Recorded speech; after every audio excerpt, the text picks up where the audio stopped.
Inside Penguins Hockey. It's presented by Comcast. Steve Mears with you here. Our guests are Alex Goligoski and Chris Bourque. Now the best part of the show, questions from the audience. And for that, we send it downstairs again to Mr. Dan Potash. All right, first up is Mike. Mike, who's your question for? This question's for Gogo. We're all well aware of the shaving cream pie to the face that Mr. Potash here received a couple last season from Mr. Dupuis. What's the best locker room trick that you guys have experienced since being Penguins? That's a tough one. I've seen a lot of tricks pulled. I saw one this year. I think, was it you? Yeah, someone put a was it water? Yeah. It was a cup of water inside his helmet, and the helmets are on the top shelf. So when he was going out to practice, goes to pull the helmet down, and the cup of water is down right on top of him. That was pretty funny. Not funny. It's funny for some of us. All right, Pam, you're up next. Who's your question for? My question is for Chris, and I think you have a Journey t-shirt on. Is that your favorite 80s band? And if so, what's your favorite song?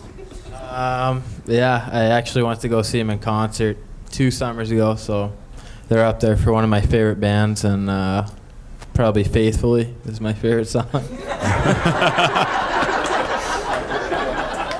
You get all the information on Inside Penguins Hockey. I love it. Sometimes too much information. Christopher, you're up next. Who's your question for? Goligoski. If you could play for any other team in the NHL besides the Penguins, who would it be? It's a tough question to answer. I first want to say I love playing for the Penguins, and that's the only team I want to play for. But if I had to play for another team, I would probably like to play for the Minnesota Wild. All right, Michael, who's your question for?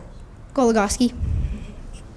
Which hockey player did you look up to when you were growing up? I loved watching Scott Niedermayer in New Jersey when he was there. I still like watching him play, and of course Nicholas Lidstrom playing with the Red Wings. Both just really good defensemen and guys that I like to watch.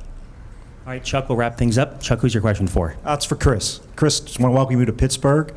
And my question is, have you spent any time with Stanley Cup already? Yeah, I mean, I have. My dad won it in 2001. We had a Stanley Cup party, and it was a pretty cool experience. But I'd definitely like to get one myself, and hopefully this year in Pittsburgh, that'd be nice. I'm trying to do the quick math. How old were you when your dad won it with the Avalanche? 15. 15 years old. What was it like? You were on the ice there, and such a great moment in hockey history. Yeah, it was pretty crazy. I actually got to rush the ice when they won. Me and my little brother.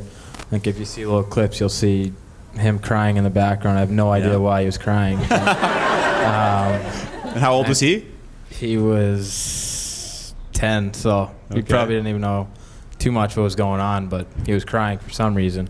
But no, it was definitely a great moment for our family, and I mean, he waited all those years to win it, and to finally do it in the last season of his career was a great experience for him and our family. So it was pretty cool to be part of it.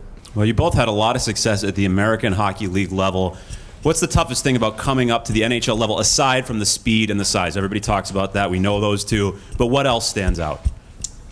I think what goes unnoticed sometimes is you're just going to another team, and it's you might not know a lot of the guys, and you might not be familiar with systems or the way the team's playing and things like that. So just going to a new environment, something you're not really comfortable with, and trying to continue on the way you were playing down there is sometimes tough.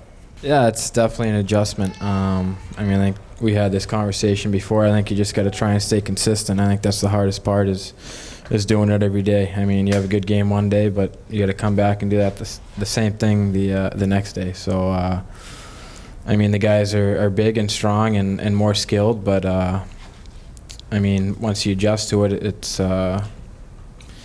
it's not as hard as it seems. It's still hard, but you're playing with such skilled players that it makes it a little bit easier sometimes. Well, you've both been fun to watch here thus far this season, and we're going to take a break and return. We'll wrap things up on this edition of Inside Penguins Hockey. It's presented by Comcast. Welcome back to Inside Penguins Hockey. It's presented by Comcast. Steve Mears here with Chris Bourque and Alex Goligoski. You guys moving forward, goals for the rest of this season? What are you trying to accomplish and what do you need to work on? Is this team-wise or personally here? Both. I mean, I'd like to stay in the lineup and, chip in any way I can. Just get better every day. Alex, what do you want to work on as you move forward here with this season, your first full season in the NHL?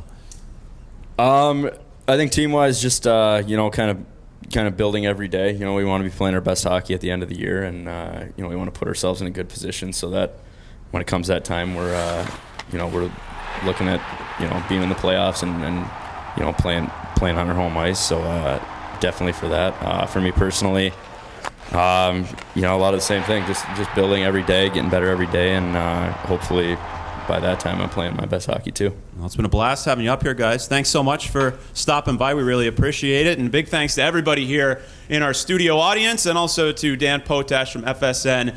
Thanks, everybody, for watching. This is the first edition of Inside Penguins Hockey presented by Comcast. We've got 19 more to go. So thanks a lot. Have a great one.